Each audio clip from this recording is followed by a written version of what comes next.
John D. Dunlap, Chief of Personnel and Labor Relations for the City of Boston.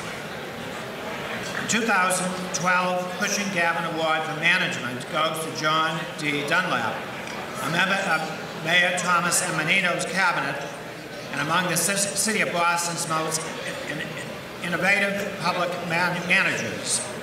John oversees all aspects of the city's labor relations, human resources, and retirement functions. Representing the mayor and the city, he negotiates and administers contracts with 17 unions representing 24 bargaining units. As the city's chief negotiator, John bargained over employee health care with a coalition of 36 municipal unions in 2011. The parties forged the first ever coalition bargaining agreement, delivering quality employee health care at a whopping $17 million savings for the city. The path forward wasn't always clear, John notes. Jennifer Springer, the coalition's chief negotiator, would say, "Keep at it, I think it's there." Our unions were really smart. They got together proactively to make their own considered choices. I found John to be a really good creative problem solver, Jen Springer, today's SEIU 888 General Counsel, notes. Very smart, sense of humor, and super honest. That matters. A 1990 UMass Amherst graduate, he earned a master's in public administration from Northeastern in 1994 with the goal of becoming a town manager. He joined Arlington's Board of Selectmen as an administrator. When the personnel director left, John stepped in. Immediately, it felt comfortable, John explains. He was named Arlington's Director of Personnel in 1997. I really fell into the labor relations HR field, and I've never regretted it. John became Brookline's Director of Human Resources. John broke our hearts when he left for Boston. Richard J. Kelleher, Brookline's recently retired town manager, recalls. Like a great athlete, John elevates the game of those around him, those he bargains with, his professional peers, and his direct reports. When reviewed through the larger context of today's political world, when compromise eludes too many, John's ability to negotiate fair agreements becomes even more impressive, notes Mayor Tom Menino. John knows how to find common ground, and he does it in a respectful way, helping us deliver results for the people of Boston. And so we at the Labor Guild are delighted to present the 2012 Cushing Gavin Award for Management to John D. Dunlap.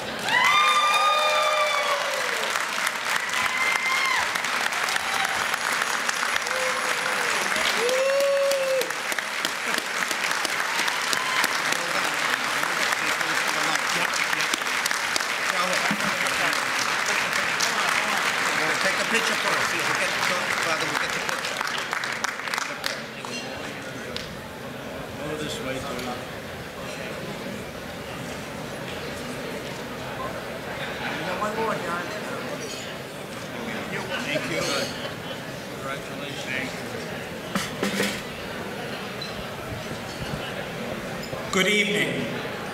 Good evening, Bishop Dorr, Senator-elect Warren, my fellow awardees, distinguished co-chairs and head table guests, and good evening to all of you.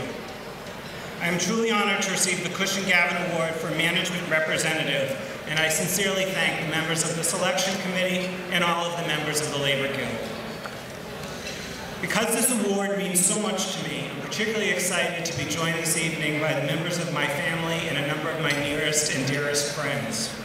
I'd like to acknowledge my parents, James and Florence Dunlap from Arlington, my sister, Jane Morrissey, my brother-in-law, Mike Morrissey, and my wonderful nieces, Emma and Hannah Morrissey, who are here fresh off the Mass Pike from Glens Falls, New York.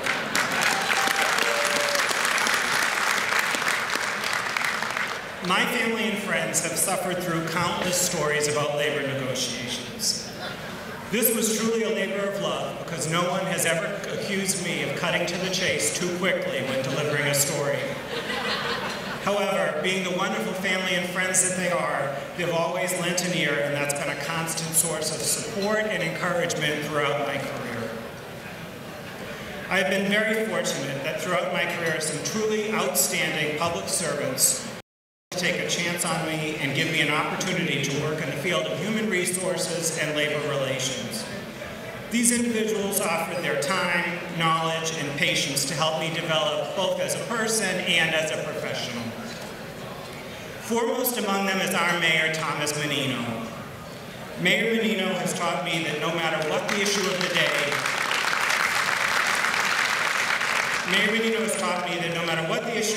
happens to be, public servants must always remain focused on the practical impacts that our decisions have for the quality of life of the citizens of Boston. I look forward to his return to the official City Hall, and I look forward to continuing to serve in the Menino administration. I've had other remarkable mentors to whom I'm very grateful, including Richard Kelleher, the retired town administrator of the town of Brookline, Donald Marquis, the retired town manager of the town of Arlington, and Nancy Galkowski, the former deputy town manager of the town of Arlington. In my present job, I have the privilege to work with a team of people that set the highest standards for public administrators. Collectively, we challenge one another to find the most effective, fair-minded, and innovative approaches to the issues that confront the city.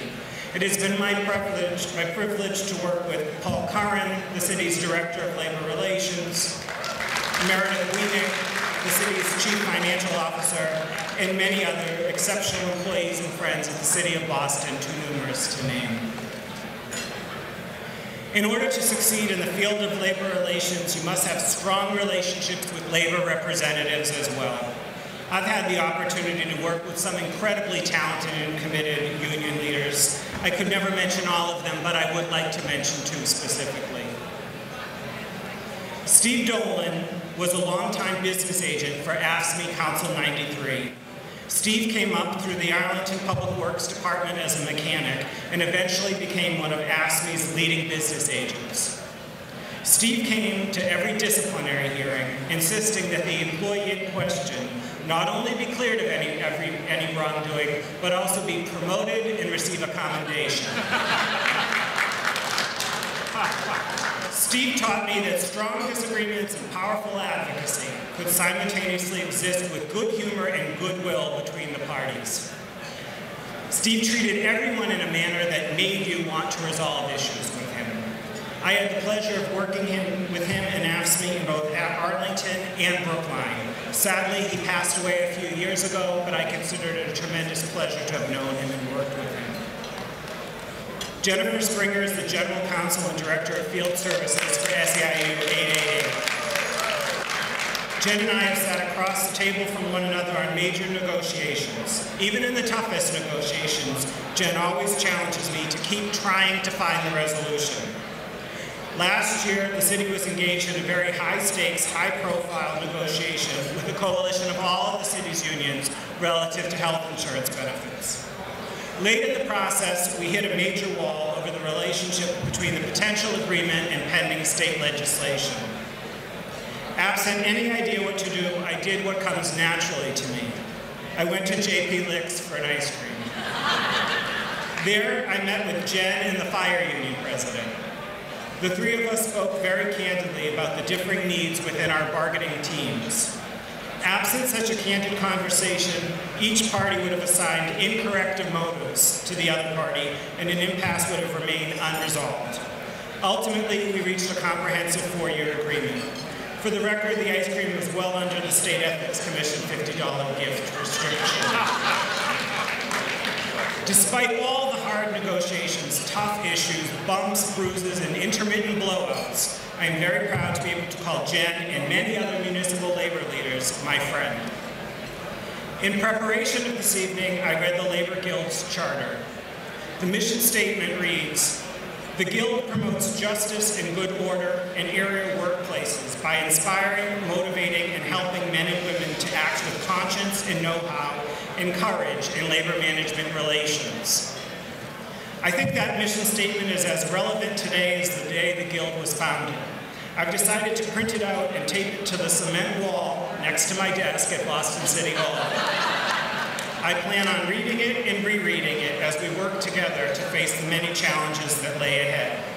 Again, thank you very much to the Labor Guild for this honor, and thank all of you for being here this evening.